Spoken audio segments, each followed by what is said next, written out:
नमस्कार दोस्तों, आपके अपने YouTube चैनल रेलवे क्लासेस के ऑफिशियल चैनल में आपका स्वागत है। मैं दिलीप राठौर आपके लिए लेकर आया हूँ एक शानदार सीरीज में हमारा यह पार्ट होने वाला पार्ट 5। हमारी जो सीरीज है माँ बापू का सपना सीरीज, यह आपके माता पिता के सपने को साकार करने के लिए एक महत्वपूर्ण सीरीज है। इसमें हम टॉप 25 क्वेश्चन करते हैं, जीके के डेली टॉप 25 क्वेश्चन करते हैं, ठीक है। और यह क्वेश्चन जो प्रीवियस ईयर परीक्षा में पूछे गए हैं या आने वाली सभी परीक्षा के लिए महत्वपूर्ण है, वो प्रश्न में लाता हूँ, ठीक है। और हर परीक्षा में यह सीरीज आपके लिए रामबाण होने वाली है, इंपॉर्टेंट होने वाली है। तो यह सीरीज कंटिन्यू देखना और यह वीडियो लास्ट तक देखना। वीडियो कैसा लगा वीडियो के कमेंट बॉक्स में बताना, ठीक है। आइए शुरू करते हैं। सबसे पहले मोटिवेशन कोट देख लेते हैं। हमारे सामने एक मोटिवेशन कोट क्या है? अपने भाग्य के बजाय अपनी मजबूती पर विश्वास रखो। क्या? अपने भाग्य के बजाय अपनी मजबूती पर विश्वास रखो। ये किसने बोला था? डॉक्टर भीमराव अंबेडकर ने। इनका एक महत्वपूर्ण वाक्य और भी है, क्या है? शिक्षा वह शेरनी का दूध है जो जितना पिएगा उतना दहाड़ेगा। इसी के साथ हम क्लास शुरू करते हैं।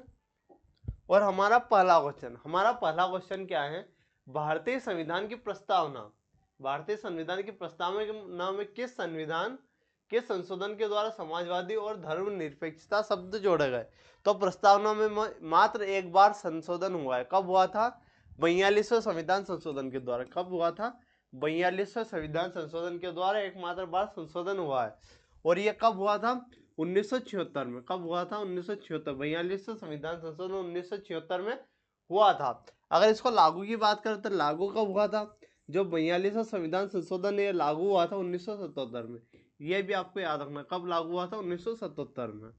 और इसके बारे में अगर देखते हैं तो 42वां संविधान एकमात्र बार संशोधन हुआ था।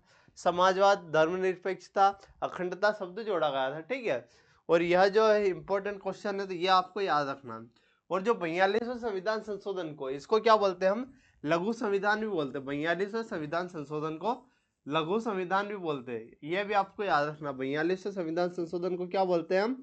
लघु संविधान भी बोलते हैं। तो ये भी आपको याद रखना है। बहुत बार पूछा जा चुका है कि लघु संविधान किस संविधान संशोधन को बोलते हैं? तो वो बोलते हैं 42वें संविधान संशोधन को, ठीक है। अगला देखते हैं हम। अगला क्वेश्चन है, भारत में संसद का जो सत्र शुरू होने से पहले किसका अनुमोदन आवश्यक है? जब सत्र शुरू होता है किसके अनुमोदन लेते हैं? तो राष्ट्रपति का अनुमोदन लेते हैं। तो ऑप्शन बी हमारा करेक्ट होने वाला है, ठीक है। नेक्स्ट क्वेश्चन देखते हैं। भारत में किसी राज्य का राज्यपाल को कौन नियुक्त करता है? भारत में किसी भी राज्य का राज्यपाल राष्ट्रपति नियुक्त करता है। कौन करता है? राष्ट्रपति नियुक्त करता है। तो आपको ऑप्शन भी करेक्ट होने वाला है, ठीक है। हर क्वेश्चन आपके लिए इंपॉर्टेंट है और हर क्वेश्चन को ध्यान से देखना है। अगला क्वेश्चन है हमारा, भारतीय संविधान का कौन सा भाग नागरिकों को मूल कर्तव्य से संबंधित? मूल कर्तव्य की बात करें तो मूल कर्तव्य में आपको बता देता हूं, ये जो है भाग कौन से? मूल कर्तव्य हमारा भाग 4 में। मूल कर्तव्य किसमें? भाग 4 में। अनुच्छेद की बात करें तो अनुच्छेद आर्टिकल होने वाला है, आर्टिकल हमारा आर्टिकल 51 होने वाला है, ठीक है। आर्टिकल 51 है, मूल संविधान हो गया। और ये किसकी सिफारिश पर लिया मूल कर्तव्य? सरदार स्वर्ण सिंह समिति की। किसके? सरदार स्वर्ण सिंह समिति की सिफारिश पर, ठीक है। इनकी सिफारिश पर हमने जोड़ा है इनको। और किस देश से लिया है? तो रूस के संविधान से लिया है। किस देश के संविधान से लिया? रूस के संविधान से लिया। जब इनको जोड़ा गया था तो हमारे 10 मौलिक कर्तव्य थे, लेकिन अब वर्तमान में कितने? 11 मौलिक कर्तव्य। 11वां कब जोड़ा गया था? 86वां संविधान संशोधन 2002 के द्वारा शिक्षा का जो अधिकार है वो जोड़ा गया था। हमारा करेक्ट कौन सा होगा? कौन सा भाग से संबंधित है? तो भाग 4 है। कौन सा? भाग 4 है। ऑप्शन है, ऑप्शन से हमारा करेक्ट हो जाएगा। ये डिटेल भी आपको याद रखनी है, क्योंकि इन्हीं डिटेल से आपका एक ना एक क्वेश्चन देखने को मिलेगा। अगर क्वेश्चन यहाँ से नहीं आएगा तो यहाँ से तो आएगा इसे, ठीक है। अगला देखते हैं। अगला क्या है? भारत में चुनाव आयोग कितने सदस्यों का होता है? भारत में जो चुनाव आयोग होता है इसमें तो एक तो मुख्य चुनाव आयुक्त होता है और 2 अन्य होते हैं। कितने? तो टोटल मिलाकर 1+2 का चलता है। किसका? 1+2 का। तो टोटल 3 होते हैं। कितने? टोटल 3 मेंबर होते हैं, ठीक है। एक मुख्य चुनाव आयुक्त और 2 चुनाव आयुक्त होते हैं, ठीक है। तो जो एक मुख्य चुनाव आयुक्त है, कौन? मुख्य चुनाव आयुक्त की बात करें, मुख्य चुनाव आयुक्त, तो मुख्य चुनाव आयुक्त कौन होने वाले हैं? ज्ञानेश कुमार। ये 26वें नंबर के ज्ञानेश कुमार मुख्य चुनाव आयुक्त कौन होने वाले? ज्ञानेश कुमार। ये कौन से नंबर के है, तो ये 26वें नंबर के मुख्य चुनाव आयुक्त। किस नंबर के? 26वें नंबर के। तो ये भी आपको याद रखना है। बहुत बार नंबर पूछता है कि जो 26वें नंबर के कौन है, 25वें नंबर के कौन है, तो 26वें नंबर की ज्ञानेश कुमार। सबसे नवीनतम कौन है? ज्ञानेश कुमार है। ठीक है, नेक्स्ट क्वेश्चन।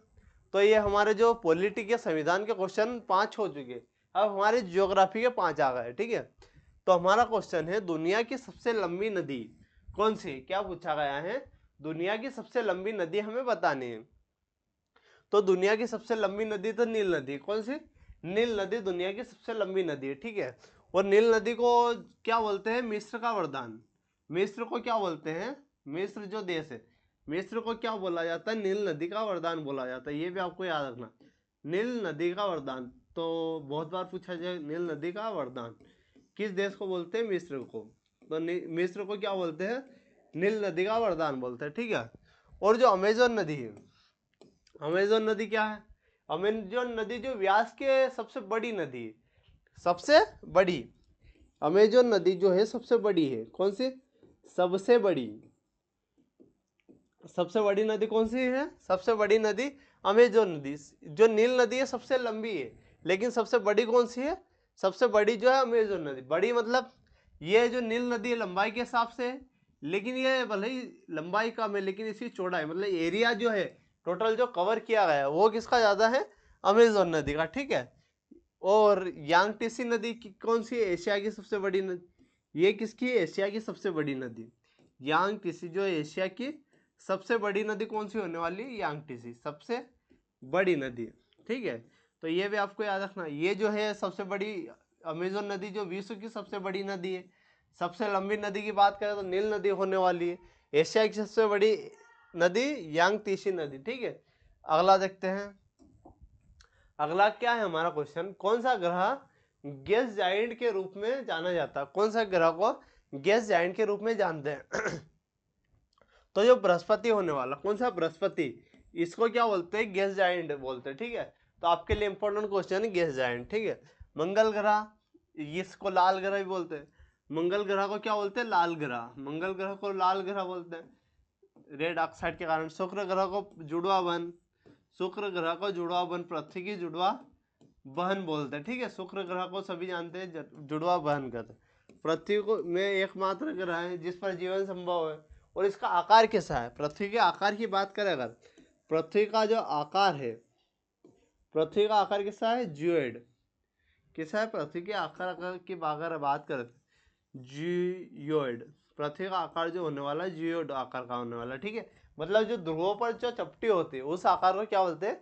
जियोइड आकार बोलते हैं। तो ये भी आपके के लिए इंपॉर्टेंट होने वाला है। अगला क्वेश्चन देखते हैं। भारत में सबसे अधिक वर्षा वाला स्थान कौन सा है? भारत में सबसे ज्यादा वर्षा वाला स्थान की बात कर रहा है, तो वो कौन सा होने वाला? भारत में सबसे अधिक वर्षा वाला राजस्थान मौसिनराम होने वाला है। भारत ही नहीं है, विश्व का सबसे बड़ा, विश्व का सबसे ज्यादा वर्षा वाला स्थान है। ठीक है, अगला देखते हैं। अगला क्या है? कौन सा राज्य ब्लैक बक नेशनल पार्क, कौन सा राज्य ब्लैक बक नेशनल पार्क के लिए प्रसिद्ध है? तो किस राज्य में ब्लैक बक नेशनल पार्क है? तो ये किस राज्य में होने वाला? गुजरात में होने वाला। किसमें? गुजरात में होने वाला। तो ऑप्शन ए हमारा क्या हो जाएगा? करेक्ट हो जाएगा। ब्लैक बक नेशनल पार्क किस राज्य में? गुजरात में होने वाला। ठीक है, अगला देखते हैं। साइमन कमीशन भारत कब आया? क्या पूछा गया है? साइमन कमीशन जो है भारत कब आया ये पूछा गया है। तो अगर बात करें तो 1928 में साइमन कमीशन भारत आया था। कब? 1928 में आया था। ठीक है, अगला देखते हैं। निजाम शाही किस राज्य से संबंधित है? क्या पूछा गया हमसे? निजाम शाही किस राज्य से संबंधित है? अगर निजाम शाही की बात करें तो हैदराबाद से। हैदराबाद में एक ऑपरेशन पोलो चलाया था जब भारत जो आजाद हुआ था, और जो हैदराबाद है ये भारत में विलय नहीं कर रहा था, तो इस पर ऑपरेशन, इसके लिए हमने ऑपरेशन पोलो चलाया था। ठीक है, आपके लिए इंपॉर्टेंट होने वाला है। अगला देखते हैं। खिलजी वंश के संस्थापक कौन है?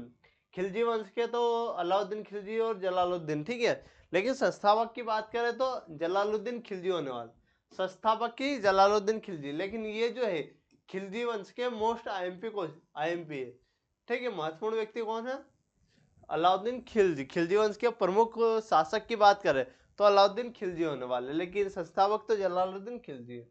अगला देखते हैं 1857 की क्रांति, क्या पूछ 1857 की क्रांति में किसने कानपुर का नेतृत्व किया? किसने कानपुर का नेतृत्व किया था?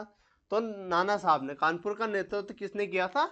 नाना साहब ने। बहादुर शाह जफर दिल्ली, रानी लक्ष्मीबाई झांसी, तात्या टोपे ने नाना साहब का सपोर्ट किया था और रानी लक्ष्मीबाई का भी सपोर्ट किया था। ठीक है, अगला देखते हैं अकबर के 9 रत्नों में शामिल नहीं था। कौन अकबर के 9 रत्नों में शामिल नहीं था? तानसेन थे, बिल्कुल थे, बीरबल थे, जय सिंह नहीं थे और राजा टोडरमल भी थे। ठीक है, तो जय सिंह जो है अकबर के 9 रत्नों में शामिल नहीं था, तो ये ऑप्शन सी हमारा करेक्ट होने वाला। अगला देखते हैं, अगला क्या है? कंप्यूटर। अब कंप्यूटर के क्वेश्चन आ चुके हैं हमारे सामने, तो कंप्यूटर के क्वेश्चन है। ठीक है, कंप्यूटर में प्रयुक्त मस्तिष्क के समान कार्य करने वाला भाग कौन सा है? तो वो कौन सा होने वाला? CPU, central processing unit. CPU का फुल फॉर्म क्या है? सेंट्रल प्रोसेसिंग यूनिट होने वाला। अगला देखते हैं HTML का पूरा नाम क्या है? क्या पूछा गया है?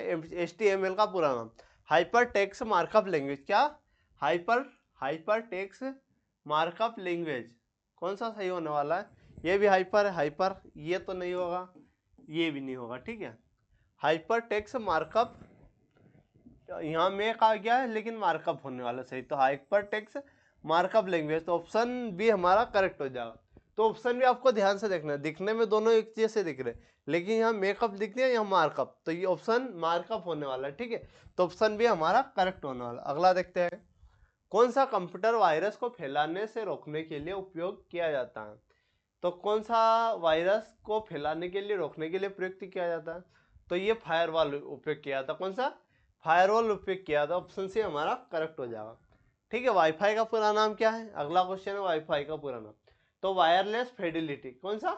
वायरलेस फिडेलिटी ऑप्शन है हमारा करेक्ट होने वाला।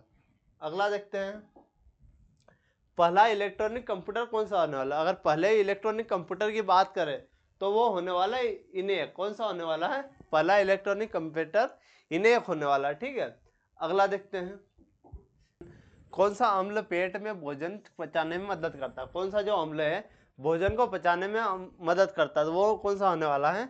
हाइड्रोक्लोरिक अम्ल। कौन सा? हाइड्रोक्लोरिक अम्ल। ऑप्शन भी हमारा करेक्ट हो जाएगा। नेक्स्ट क्वेश्चन की ओर बढ़ते हैं। अगला क्वेश्चन क्या है? डीएनए की खोज किसने? अगर डीएनए की बात करें तो डीएनए की खोज किसने करी? वाटसन और क्रिक ने, जेम्स वाटसन और फ्रांसिस क्रिक ने। ठीक है, ऑप्शन ए हमारा करेक्ट होने वाला। नेक्स्ट क्वेश्चन देखते हैं मानव शरीर में रक्त का पीएच मान कितना था? खून का पीएच मान, रक्त का पीएच मान कितना होता है? 7.4, कितना? 7.4 होने वाला। ठीक है, अगला देखते हैं बिजली का आविष्कार किसने किया? अगर बिजली के आविष्कार की बात करें, बिजली का आविष्कार किसने किया? बेंजामिन फ्रैंकलिन ने। किसने? बेंजामिन फ्रैंकलिन ने बिजली का आविष्कार किया, तो ऑप्शन भी हमारा करेक्ट हो जाएगा। सबसे हल्का गैस कौन सा है? सबसे हल्की गैस की बात करें तो वो होने वाले हाइड्रोजन। कौन से? हाइड्रोजन होने वाले। ऑप्शन भी हमारा करेक्ट हो जाएगा। तो यह क्लास आपको कैसी लगी? अगर क्लास अच्छी लगी तो अपने दोस्तों के साथ शेयर, वीडियो को लाइक और चैनल को सब्सक्राइब कीजिएगा और इसी सीरीज के साथ जुड़े रहिएगा। धन्यवाद।